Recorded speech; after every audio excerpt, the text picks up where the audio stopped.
Hey, welcome to the Healthy Postnatal Body Podcast with your postnatal expert Peter Lab. That, my friends, as always, will be me.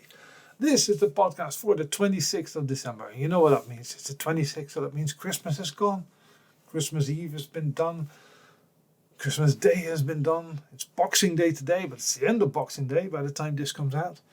And that means it's all over with for yet another year. I hope everybody's happy. I hope everybody had a great time.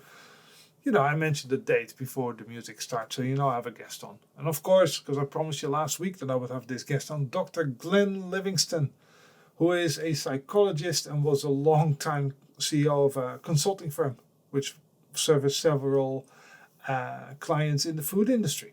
And, you know, the guy had some overeating issues himself, some binge eating issues, and he resolved them in a rather fascinating way. I really like this. He wrote the book, Never Binge Again. Stick around, you get a free copy from me, because that's the sort of guy he is. And it's a wonderful interview. I think you'll get a lot from this. If you have a problem with binge eating, I suggest you listen to this one, because he shares some insights that I think are really, really valuable. Without further ado, here we go.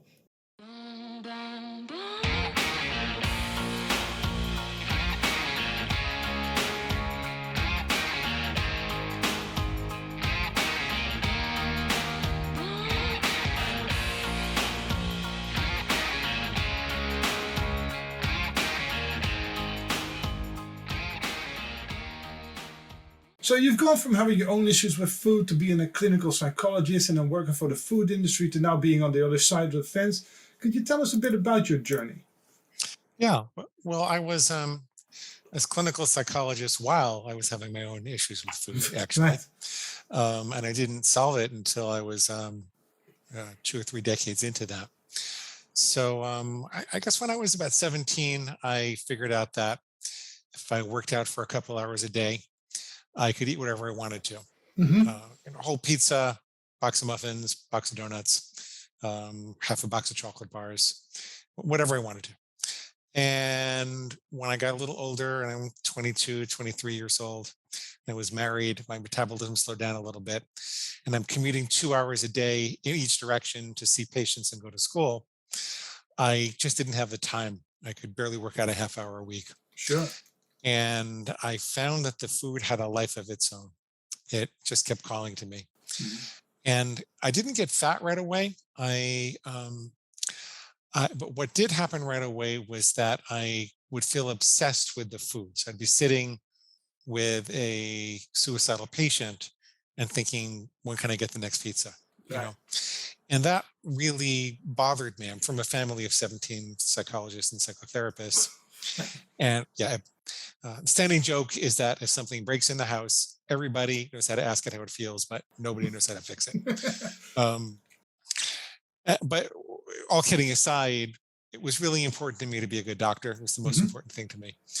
And being a good doctor involves lending your soul to people. It's really not just an intellectual endeavor. It's more like you have to get them to love and trust you enough to reach out of their comfort zone. So even if you do know what's wrong with them and you have the solution, they won't take it until you're really there and present and connected to them. And this is really interfering because I'd be obsessing about food. um, I then started to get a little heavier, and I was bothered by that because I'm kind of an athletic person. Mm-hmm. And I decided to go try to get some help. And being a psychologist, I figured it must be a psychological problem. So I tried to love myself thin, for lack of a better term. I went to see the best psychiatrists and psychologists in and around the New York area. I took medication. I went to Overeaters Anonymous for a couple of years. Mm-hmm. Everything was it's a journey I don't regret taking because it made me a deeper, more spiritual, whole person. But I'd get a little better and a lot fatter, a little better and a lot fatter. And it just wasn't working. It just wasn't helping. Eventually, through a series of events, I came to the conclusion that I had the wrong paradigm, that I couldn't really love myself then because I was trying to heal the hole in my heart so I wouldn't heal the hole in my stomach, right? Mm-hmm. I decided that doesn't really work. And what I really needed to do was to become more of the alpha dog of my own mind. Right. And if an alpha wolf is challenged for leadership, it doesn't say, oh my goodness, someone needs a hug. It says, you know, Kill get it. back and growls and it snarls, get back in line or I'll kill you, right? Yeah. Um, Here's what convinced me of that. First of all, my ex-wife was traveling a lot for business and I didn't have a commute. I worked at home. So I had a lot of time on my hands. I didn't have kids. So I had a second career. I started doing consulting for like Fortune 500 companies. It's kind of on the wrong side of the war, to tell you the truth. I feel guilty about it now. But they were paying me an awful lot of money, and I was like a hidden persuader. I was doing these psychological research studies to figure out how to sell more sugar and Right. also pharmaceutical drugs. They were very effective also. But because of that, I saw what was happening inside the corporations and how they were spending millions, if not billions of dollars to engineer these hyper palatable concentrations of starch and sugar and fat and excitotoxins. And it was all designed to hit the reptilian brain, to hit the bliss point in the reptilian brain without giving us enough nutrition to feel satisfied. And that's relevant on several levels. First of all, if you don't have enough nutrition to feel satisfied, you're creating an addiction. Secondly, the reptilian brain does not know love. The reptilian brain looks at something in the environment and says, do I eat it? Do I mate with it? Or do I kill it? Eat, mate, or kill, like a bad college drinking game, right, Peter? And it's not it's the mammalian brain and the neocortex that say, before you eat, mate, or kill that thing, what impact will that have on the people that you love, on your tribe, on your family? And it's really up in the neocortex that says, well, before you eat, mate, or kill that thing, what impact does this have on your long-term goals, like weight loss or health or fitness, right? Yeah. So these are the reason that was relevant to me in flipping my paradigm was because these are two very strong outside forces that have nothing to do with whether my mama loved me enough or not, or whether I was in a bad marriage or not, right? It's billions of dollars in the big food industry targeting the reptilian brain that doesn't know anything about all this love and psychology stuff. Yeah, of course. Then I realized that the advertising industry was equally at fault, and they were capable of convincing you that you needed this stuff. So people think advertising doesn't affect them, but advertising affects you more when you think it doesn't affect you, because your sales resistance is down. So they've got you right where they want you. And I saw all kinds of things going on. Like, for example, I was friendly with the VP of a major food bar manufacturer. And he told me their most profitable insight, as he was leaving the company, he said this, the most profitable insight was taking the vitamins out of the bar and putting the money into the packaging instead. So it's profitable to fool us into thinking it's healthy, because they had a multicolored, vibrant, diverse, colored package, which in nature, when you encounter diverse, bright multicolors, should be an indication that there are diverse micronutrients available. That's what we say, to eat the rainbow, green lettuce, red tomatoes, blueberries, purple cabbage. You eat the yellow carrots, you're getting a diversity of micronutrients. But in this case, they were faking us out. And it's not just the food manufacturers, it's across the whole industry. None of these things had anything to do with my personal psychology. And so I said, that's interesting. Then I looked at some biological parallels. And I got this from Jack Trimpey. He wrote a book called Rational Recovery. And he works with black and white addictions, not so much food, but more drugs and alcohol, although I think he does have a book on food now. And he pointed out that the requirement that we manage our impulse is inherent to civilization. So if you really, really have to pee and you're in the middle of a business meeting, you don't just pee on the floor, because we're part of a civilization. You repress or suppress that impulse. You tell your bladder, I hear you. I know we're going to have to take care of this in an appropriate way sooner or later, but I will dictate the time and the place and the manner in which we express this impulse. So it's not damaging, so it's consistent with my goals in civilization. Same thing with our reproductive organs. If you see a very attractive woman on the street, you don't run up and kiss her right away. You approach her in a particular way at a time in a an appropriate manner. Our civilization has norms for that. Otherwise, you get in a lot of trouble. And actually, I don't approach them at all because I'm kind of shy. Yeah, I still welcome. Like I'm running the other way, but that's another story. And here's what I did. There was a study involved also, but just in the interest of time, what I wound up doing was something a little crazy. I wasn't going to publish this. I was not trying to be a famous psychologist. I was just trying to get better. And I decided that I had an inner pig inside of me. I was going to call my reptilian brain my inner pig.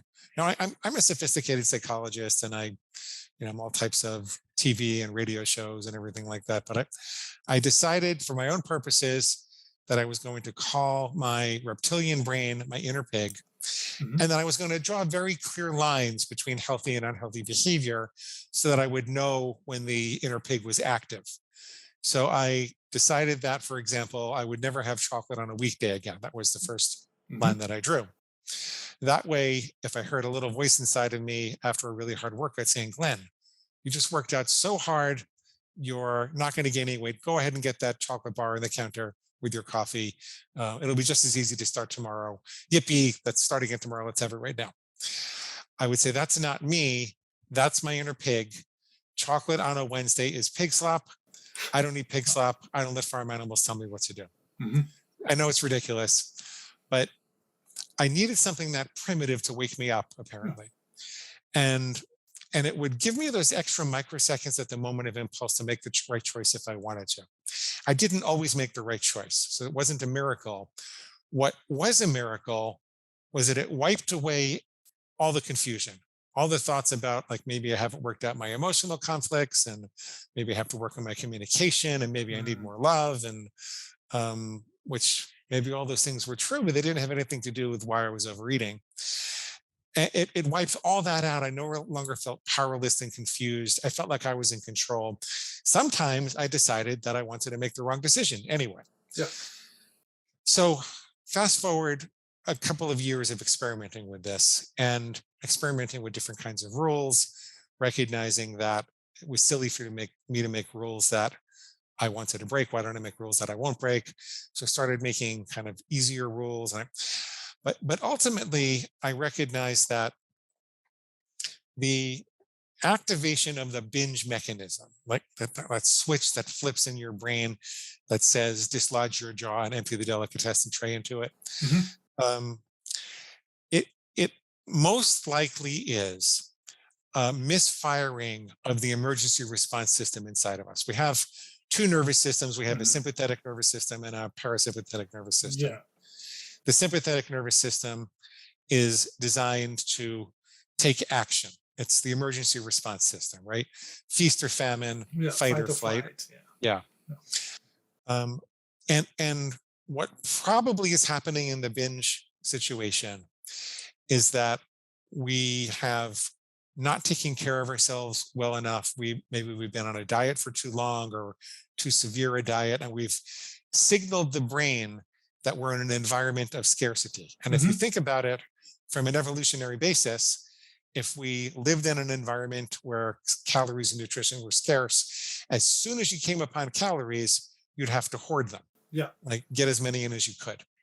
And so probably that's what's happening. And you can fix that in part by flooding your body with nutrition at a slight caloric deficit to lose weight rather than trying to get it all off on a crash diet. But because I knew that this was an activation of the emergency response system, I then also knew that the things that you could do to activate the other nervous system and deactivate the emergency response system would be helpful. One of the first things that works to deactivate the emergency response system is breathing. It sounds kind of trite, but hear me out for a second. If you breathe in for shorter than you breathe out, you're signaling your brain that you're not in an emergency situation. If you were being chased by a hungry bear, you'd have to get as much oxygen in as you could, as quickly as you could, because you go, Yeah. right? But if you take a breath in for a count of 7 and a breath out for a count of 11, and you do that Mhm. consistently, your brain knows that you're probably not being chased by a hungry bear. Yeah. So the moment I would hear my pig squealing, hey, Glenn, it's okay. You worked out hard enough. You might as well just start tomorrow. It's just as easy. I would say, that's not me. That's my inner pig squealing for pig slop. That means the emergency system is activated. I have to do something. So I take a breath. Maybe I take 3 breaths, 3, 7, 11 breaths, like Yeah. that. Once I was a little calmer, I would write down what the pig was saying. Writing is an upper brain activity. Binging is a lower brain activity. If you were being chased by a hungry bear, you wouldn't have time to write. That makes Yeah. sense. Yeah. Yep. So I would write it down in full, and then I would look for the, um, I'm sorry, then I would take another 7-11 breath, because writing down what the pig is saying reactivates the emergency response system a little bit. It can be. So you, Yeah. Of so you course. want to take another little breath, not a little breath, but another 7-11 breath or 2. Mhm. And then I would look very carefully at what the pig was saying, and I'd ask myself, where is the logical fallacy? How is the pig wrong? Because the pig usually wins by telling a half truth, so it's seductive, with a bigger lie so that it gets what it wants. Mm. So in this case, the half truth is, if I were only to have 1 chocolate bar, I probably would not gain weight after working Mm. out. That's probably true. The likelihood of me having 1 chocolate bar is infinitesimally small, Yeah. if you know me in Yeah. chocolate. Yeah. Um, anybody that's really a binge eater, there's no point in just having 1 chocolate bar. Yeah. It's just not. um, some people want me to teach them how to do that, and I do. Like, I'm not judgmental. If you want to keep having chocolate, that's fine. But for me, no. The other thing that the pig was lying about in this instance was that it's not actually just as easy to start your diet tomorrow, because by the principles of neurology, there's this thing called neuroplasticity that says what fires together wires together. So if you have a craving today and you indulge that craving today, you're going to make that link even stronger, Mhm. which means Yes. tomorrow your craving is going to be stronger. Not only will you make the craving stronger, but if you have a thought of justification today, it's just as easy to start tomorrow. Sure. And then you reinforce that thought of justification, you're more likely to have that thought tomorrow. So if you reinforce it with, sugar or flour. So when you actually eat today, when you have the chocolate today, you're digging a deeper hole. If you're in a hole, you got to stop digging. Mhm. You're going to be more likely to binge again tomorrow. The only time that you can be healthy is now. You always use the present moment to eat healthy, and then you'll be okay. That's an example of disempowering those lies that the pig was telling me. I kept a journal about this for about 8 years. It's full of all the different things the pig told me. That's what eventually became the book. Yeah. Um, and, I got relatively thin. I used to be like somewhere between 280 and 300. I stopped weighing myself, so I don't really know. And I hover in the low 200s now. But but about 8 years down the road, I was, back to the right weight again, and I was healthy, and I felt like I was in control, and this really worked. It was just my private secret, this little crazy journal that I kept. And then I had a minor stake in a publishing company, given all the business deals I'd been in. Mhm. And the CEO happened to call me and say, Glenn, we need to write our own book and publish our own book instead of going after other authors, because we need to prove that we know what we're doing. And these other authors are not going to stay in it for the long run, and they're not going to do all the marketing tests we want to do. So let's write a book and prove that we know what we're doing. And I sent him this journal. He said, oh, this is amazing, turning it into a book. Turn it into a book. I sent him the book. He calls me back and he says, Glenn, I don't eat pig slop. I don't let farm animals tell me what to do. And donuts are pig slop. I don't eat donuts. I don't let farm animals tell me what to do. He proceeds to lose almost 100 pounds over the course of about 18 months. Right. And so along the way we published it, I had no idea how well it was going to do. I mean, I've been in marketing for 20 years, so has he, so we kind of sort of knew what we were doing. But I mean, it kind of makes sense, because just this thing that I discovered that actually worked. And I was being, just kind of disclosing what actually happened. And it took a lot of time, and I kind of wrote it over 8 years. So Now we have 1 million readers, and people don't quite recognize me by name, but they will often point at me in a bookstore and say, "Pig guy, pig guy." So that's my story. That's what I do. See, and that's phenomenal because I like an awful lot about this.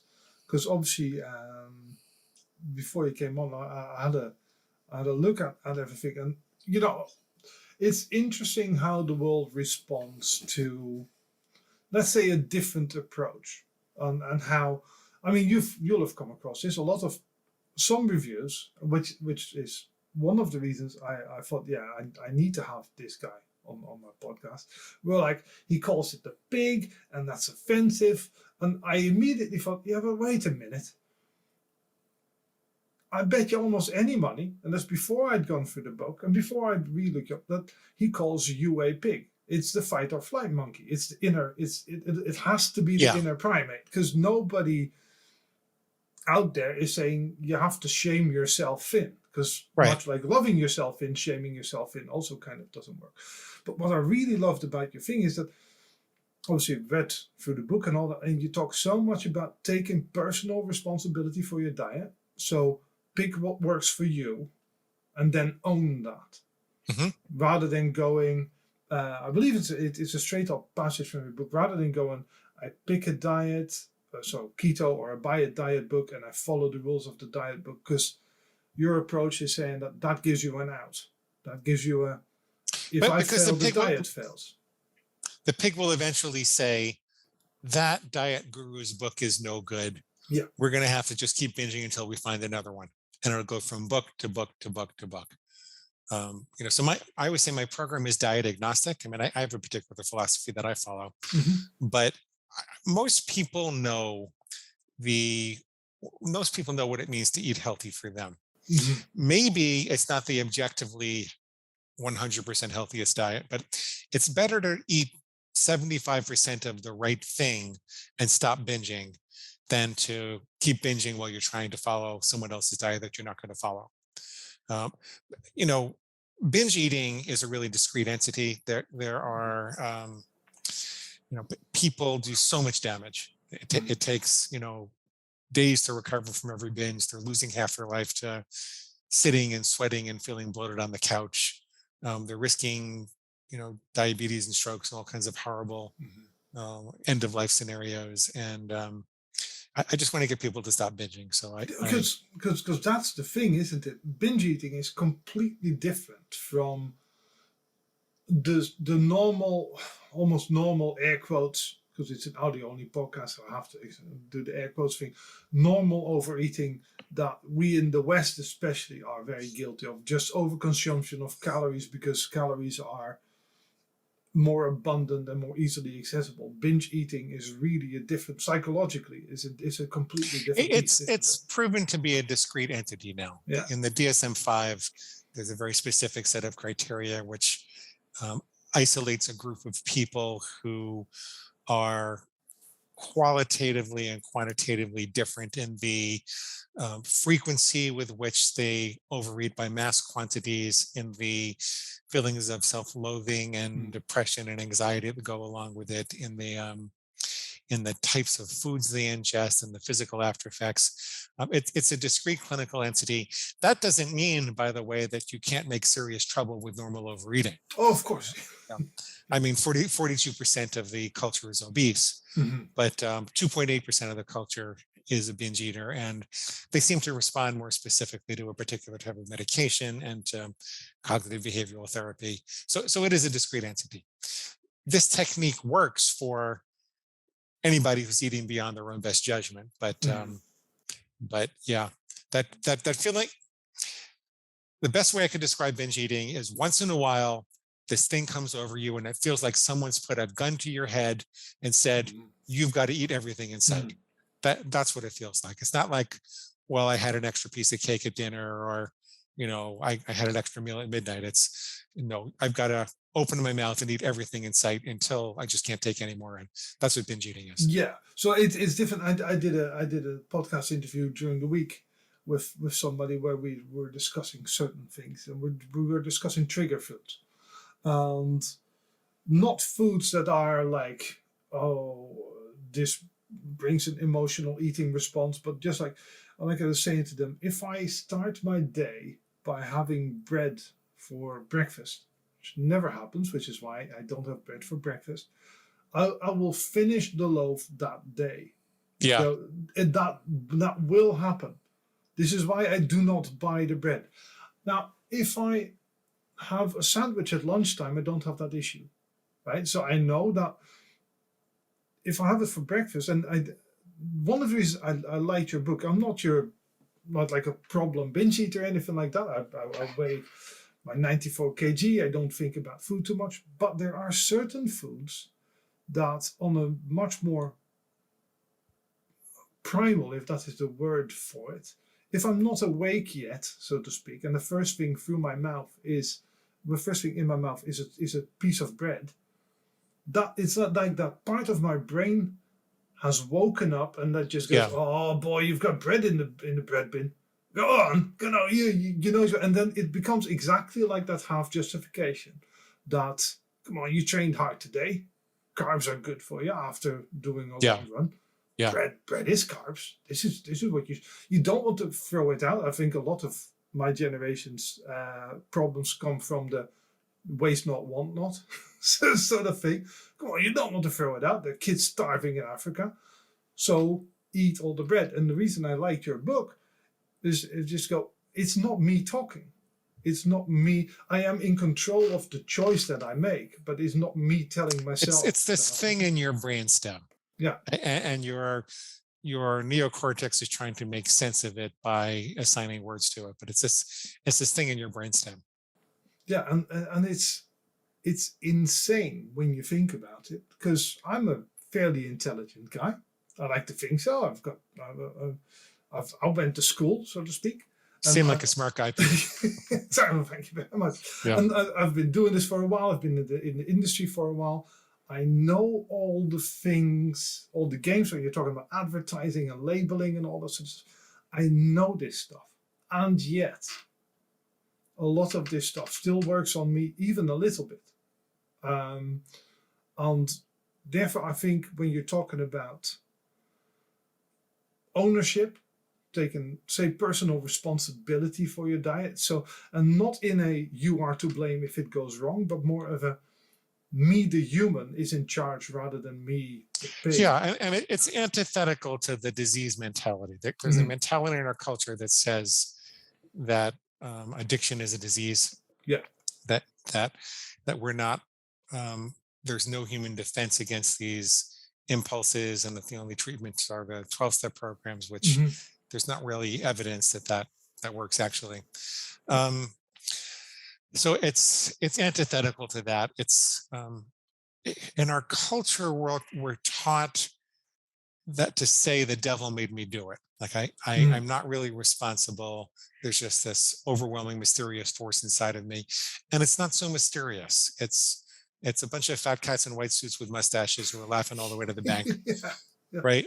When you're looking for love at the bottom of a bag or a box or a container. It's not so mysterious. You need to erect a defense against it. It takes a little bit of work.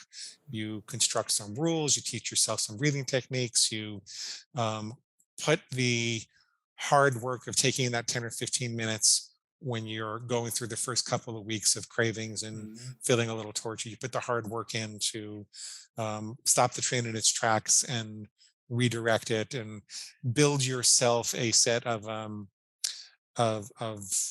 logical understandings of the way you typically fool yourself and why it's wrong. And you practice that, you rehearse that, but then you're free. Then you don't have to live with this torture anymore. So I'm trying to convince people to take responsibility and do the work, and at all costs avoid saying that the devil made me do it. I can't help myself. Because that, while that relieves you of a sense of guilt or shame, I don't really want you to feel guilt and shame, but while it relieves you of a sense of guilt and shame, it does so at the expense of removing your personal power. Yeah. And it leaves you feeling helpless and powerless and confused. And that's why I spent decades with my, face buried in a box of Pop-Tarts. Yeah, because it becomes the last thing you need when dealing with something like this is a sense of powerlessness.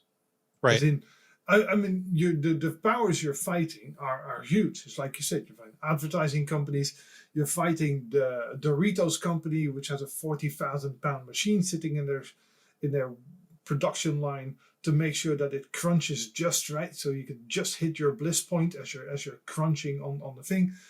I mean, and that's 40,000 pounds on every single production line, and they spend millions on designing the thing.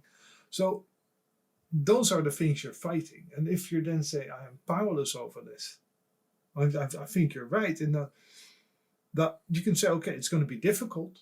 Sure, right? You're up against very powerful things. The message that targeting, what you say, the inner pig, so your primal self is a very powerful message. And we can't switch the television off and Facebook and all that sort of stuff, right? We will always be subjected to it, especially with the packaging and all that. And, again, I was talking to someone earlier on a different podcast.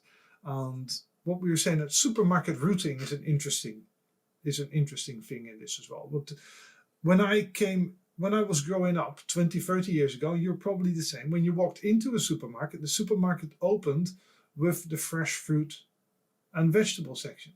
That was it. That was the first thing you walked into, because they were convincing people to shop in the supermarket instead of the local market, and they still wanted that market feel. What I find now if I walk into Tesco's is, first we have the ready-made sandwiches, the crisps, and the chocolate. So I can quickly grab some of that. And That's a really good point. I didn't know that, actually. That is true. And it's because we've now been trained already to we shop at the supermarket anyway. So at least in Edinburgh where I stay, we don't shop at the local market anymore. So they don't have to train us to do that anymore. It now takes effort to go to the fruit and veg first, and then the meat aisle. Yes.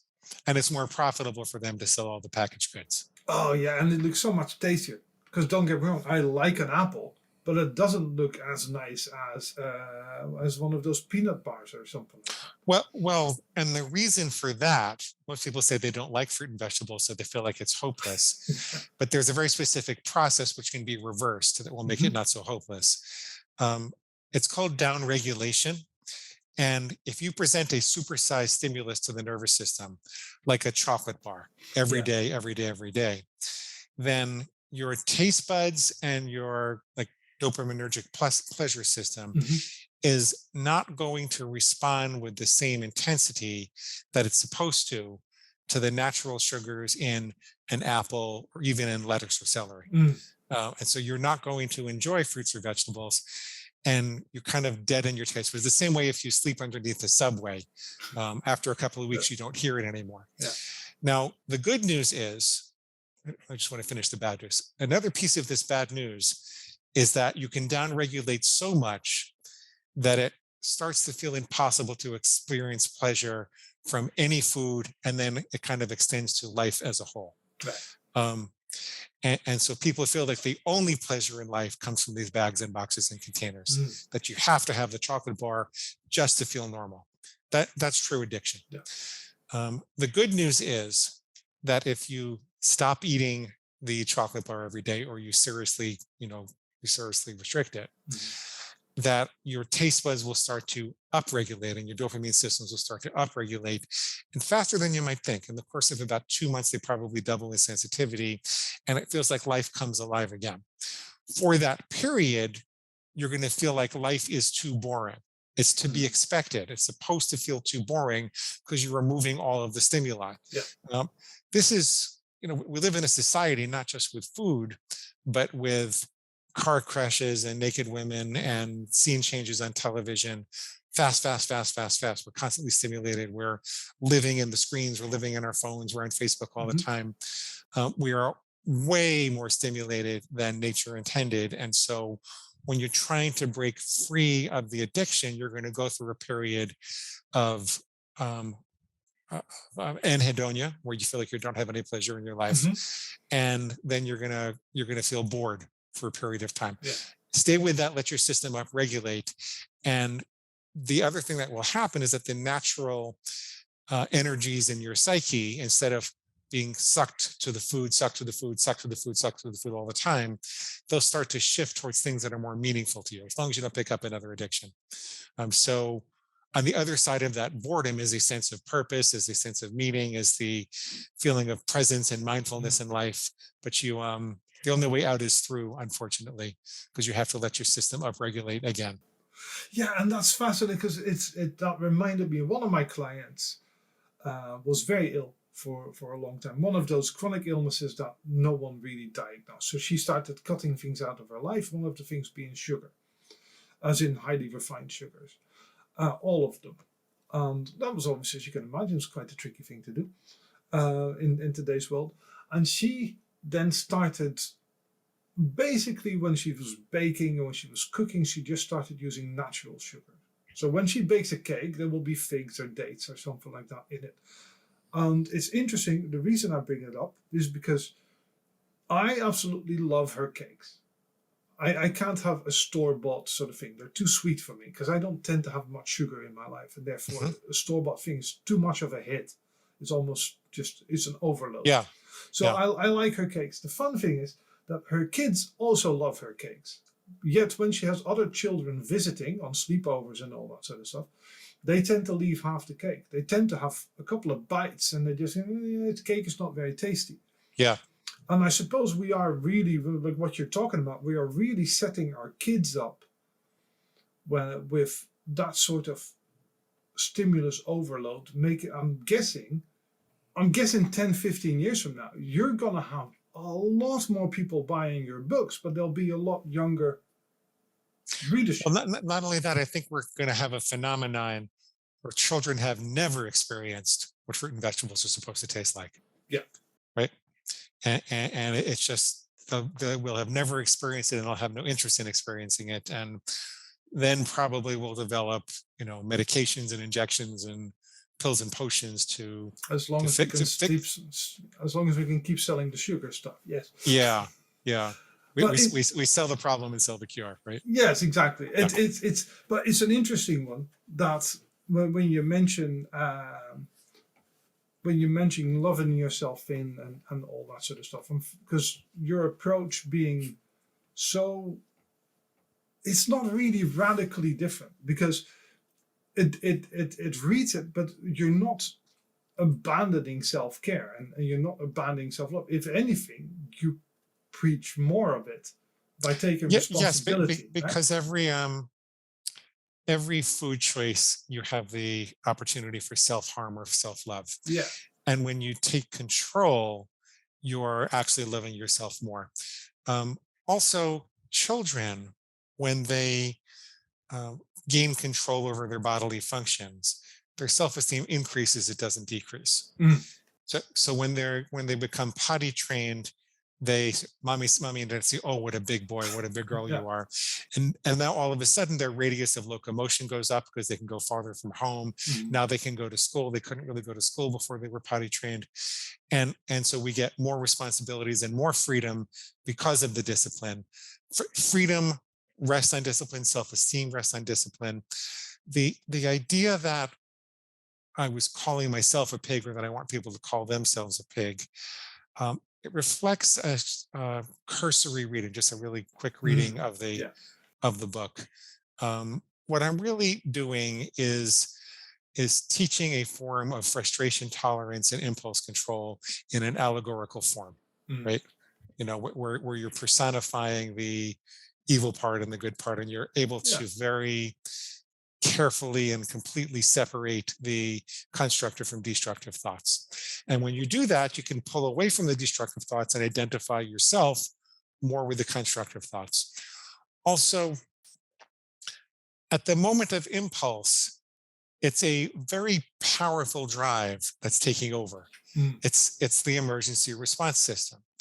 And if you go at it with a very soft, loving approach, you're unlikely to lull it back into complacency.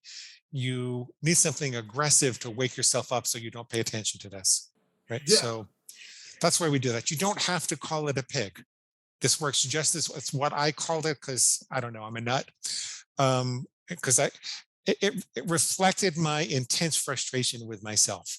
Mm. It reflected me being utterly sick and tired of all the years that I spent obsessing about food and carrying around more weight than I should have and feeling less than and ashamed. And it reflected all of that. And the shame lifted once I separated from that. So, um, Yeah, but because it is exactly like what you said. It is not you making those choices. yeah, but you can call it a food monster. You can call, but Yeah, don't call or a wild boar or a junkyard dog or your little gremlin or goblin. Don't call it something that you think is cute, a cute pet. yeah. Th- th- I actually caught that bit in the book as well. Yeah, Because by definition, what you want to do is define your food monster or your pig as all the thoughts and feelings that suggest that you'll ever break your best laid plans, hmm from now until the day you die, right? yeah, That's what the pig is. By definition, that entity is sociopathic. It's hmm got no concern for your well-being. It's got no concern for your loved ones. It's got no concern for your health, or your fitness, or your best thoughts or contributions.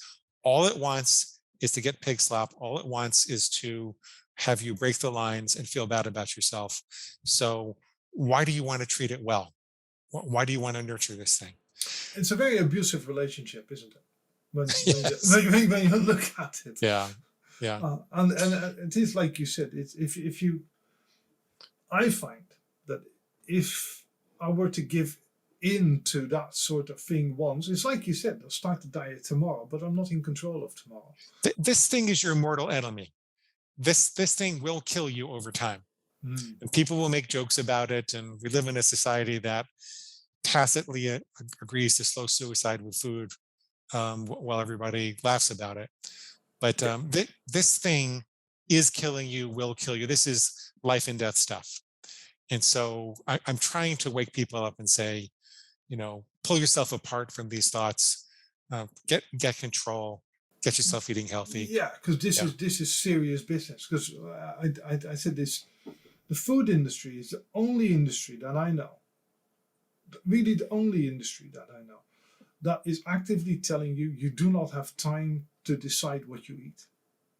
Right? That is, as in to decide what to buy, to Yeah. decide to take care of yourself. There is not another industry, maybe the tobacco industry, but at least they switched to vaping. Right? They found a different way to make money of people making bad choices.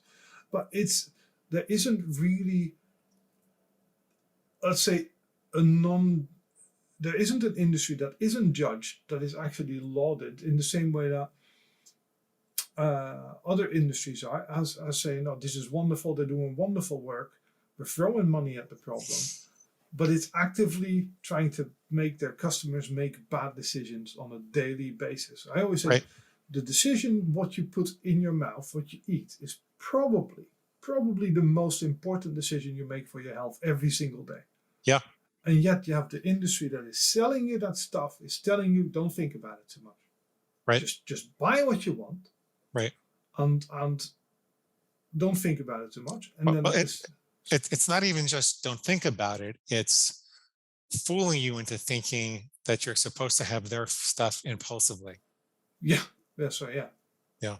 There's a story that Robert Cialdini tells about, he's teaching a marketing lesson, but it's very relevant to what the food Mm-hmm. industry is doing. There are three fish A, B, and C. Fish A is a big fish, tends to get a lot of seaweed and stuff caught in its teeth. Fish B is a little fish that likes to eat seaweed. And the little fish, fish B, has learned to do a dance that puts fish A in a trance. Mm-hmm. Fish A opens its mouth, and fish B comes and cleans out its teeth, right? Yeah. It's a symbiotic relationship is developed over millions of years. The fish B gets a meal, fish A gets its teeth cleaned, everybody wins. Mm-hmm. Along comes fish C. Fish C is a predatory fish. It mimics the dance that fish B does and puts fish A in a trance. Except when fish C sees fish A in a trance, it goes in and it eats fish A's lips. It bites them and pulls them apart. Yeah. Fish C wins, fish A loses. That's what's going on in the food industry, in my not so humble opinion. Mm-hmm. when you take the vitamins out of the bar and you put them into the packaging, you're you're being like fish C, putting fish A in a trance, tell you don't think about it, just this is where all the good stuff is, Yeah. except it isn't. Right now, fish C gets your money, fish C wins, fish A gets nothing. Right? Fish A Yeah. does not get the meal it was supposed to get. That's more of an analogy of what the food industry is doing than just telling you don't think about it too much. It's I want you to believe this is good for you. That's what Yeah. they're doing. No, I'm gonna absolutely. get sued sooner or later. Yeah, yeah, but then again, they'd have to publicize what they're doing. That's the Yeah. thing. I Yeah. think we are all.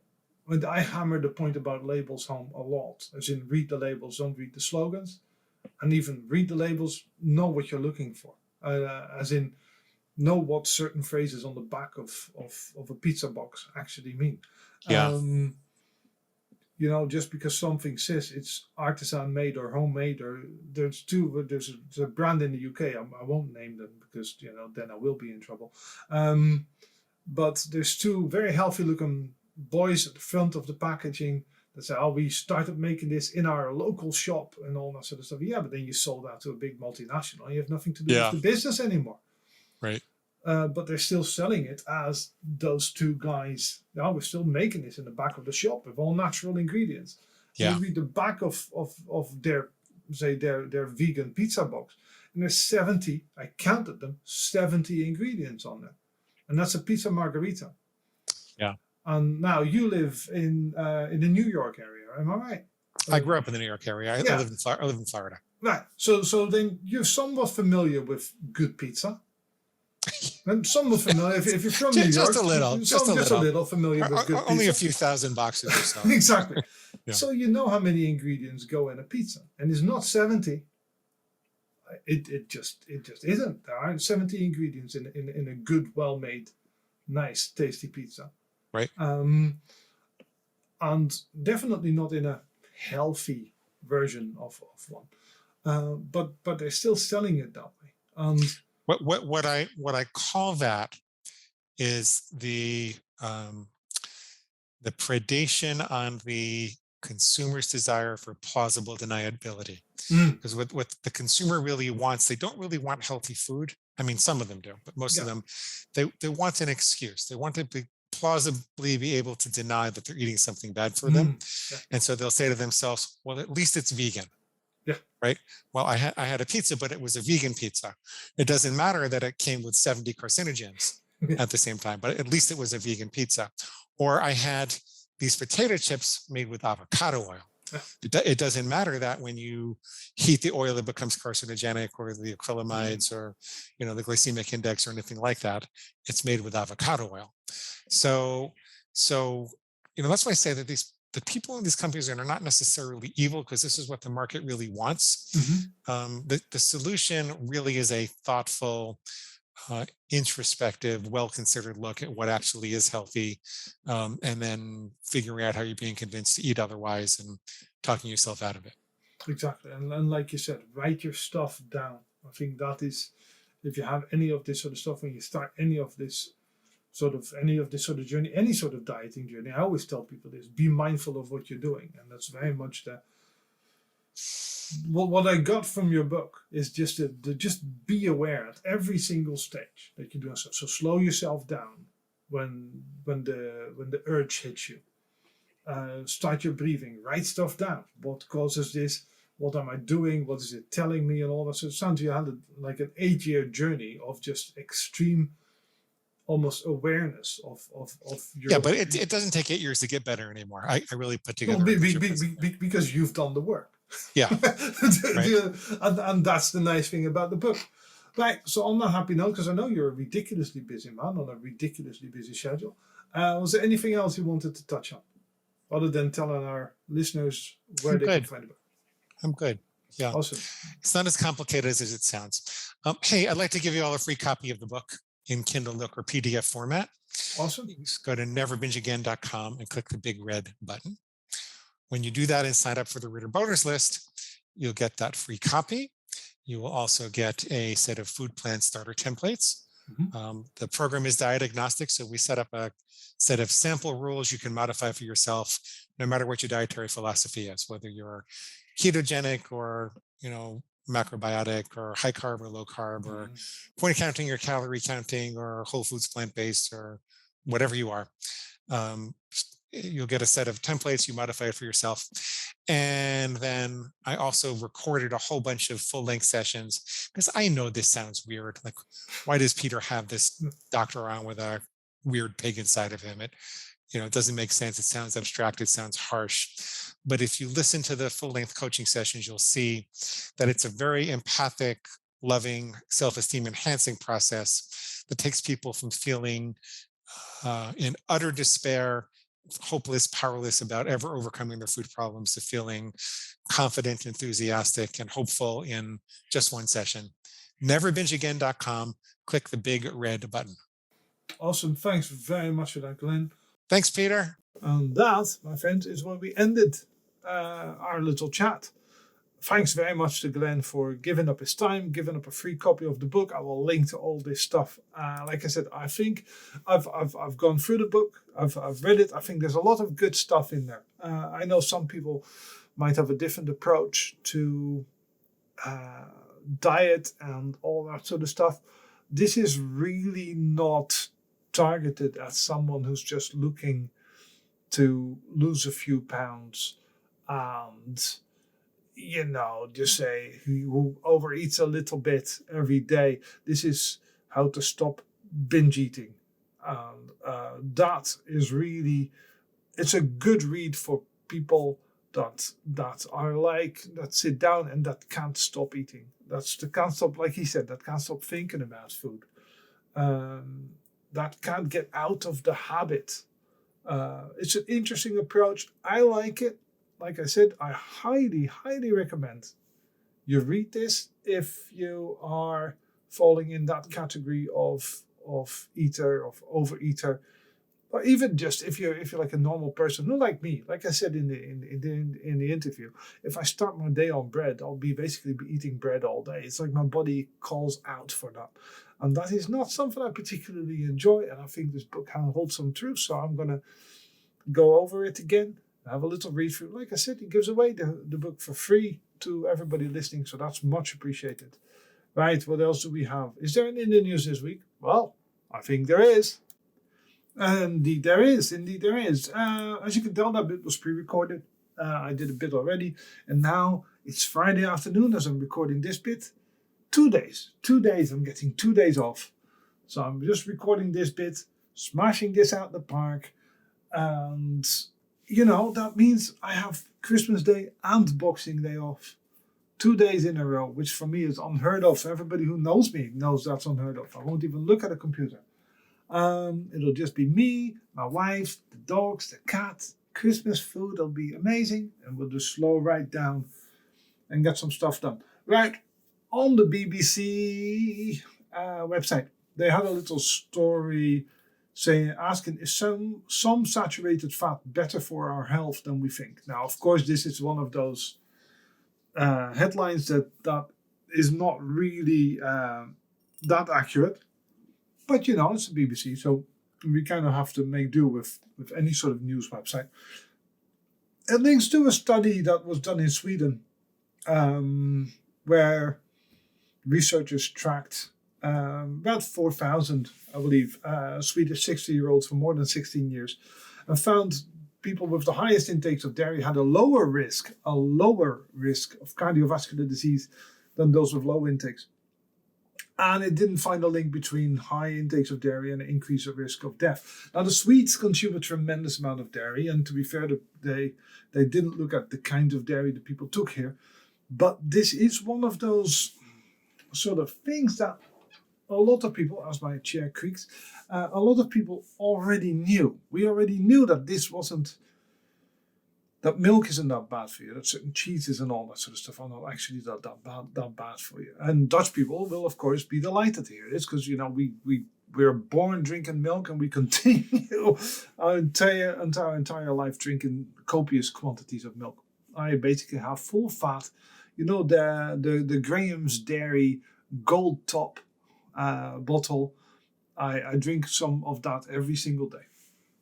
Just because I like it, because like I said, I'm Dutch and it keeps my bones healthy. That's how we were raised. That's how we're all 6'3", 6'4", and British people are all midgets. But we already knew that this stuff wasn't really that bad for our cardiovascular health, right? Because it's the same as what it was like with cholesterol in eggs. The assumption was made that all cholesterol was the same. And the assumption was made for saturated fats as well. And we know this isn't accurate. Saturated fats are not all created equal. So we know having too much red meat isn't great for us. But again, that's nothing to do with the saturated fat found in red meat.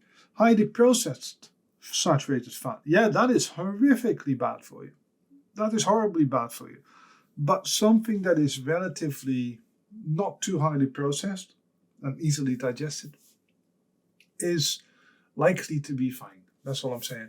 So this entire study was, like I said, Swedish study. I will link to it because, of course, in the UK, the UK agency is also conducting a review into all this sort of stuff. It used to be, what did it used to be called?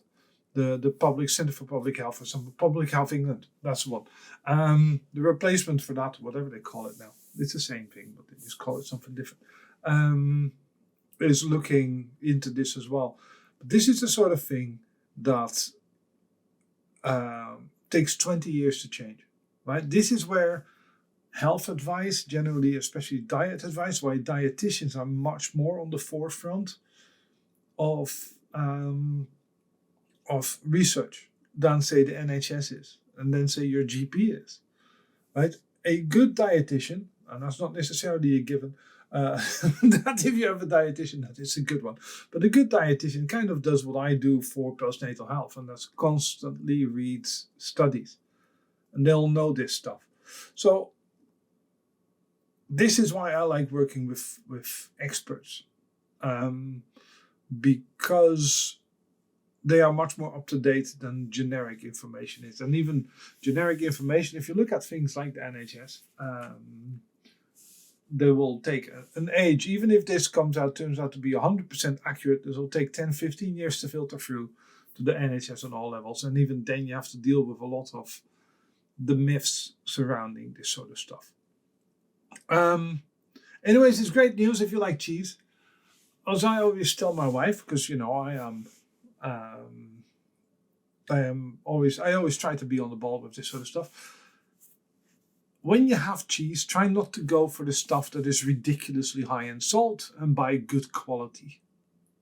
That is kind of what you're looking for.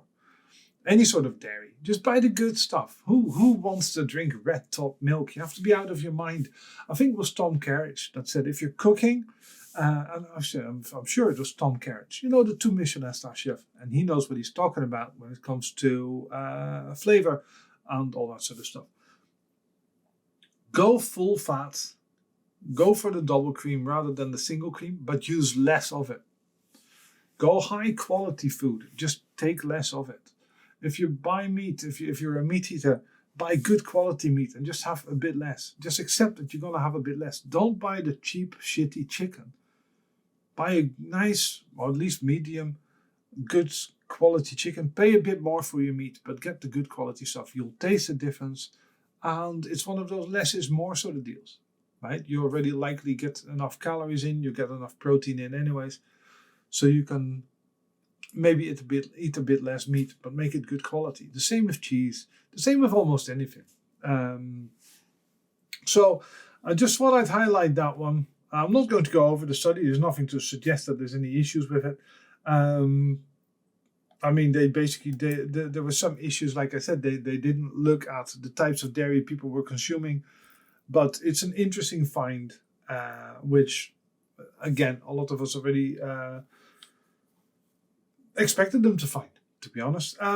That is it for this week. Like I said, I'm just smashing it out. Apologies if the audio quality wasn't great on the Zoom interview. I have no idea what happened at my end. It is just one of those shitty situations sometimes that I spend a lot of time fixing sound quality and all that sort of stuff. And I do my best.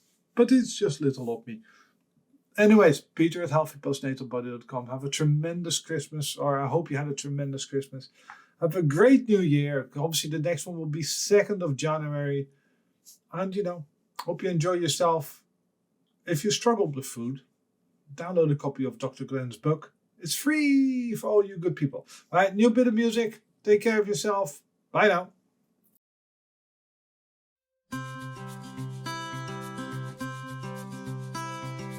Angels we have heard on high, sweetly singing all the plain, and the mountains in reply, echoing their joyous strain. Angels we have heard on high, sweetly, sweetly through the night, and the mountains in reply, echoing their brief delight. Gloria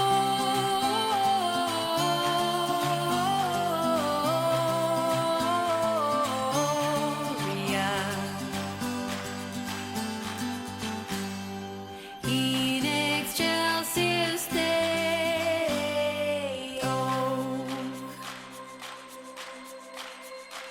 Shepherds, why this jubilee? Why your joyous strains prolong? What the gladsome tidings be, which inspire your heavenly song? Come to Bethlehem and see Him whose birth the angels seek. Come adore on bended knee Christ the Lord, the newborn King. Gloria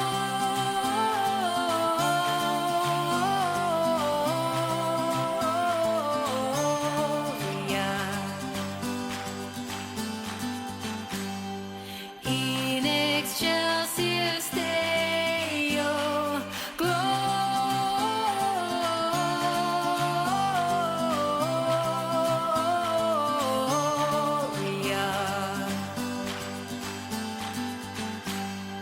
in excelsis Deo.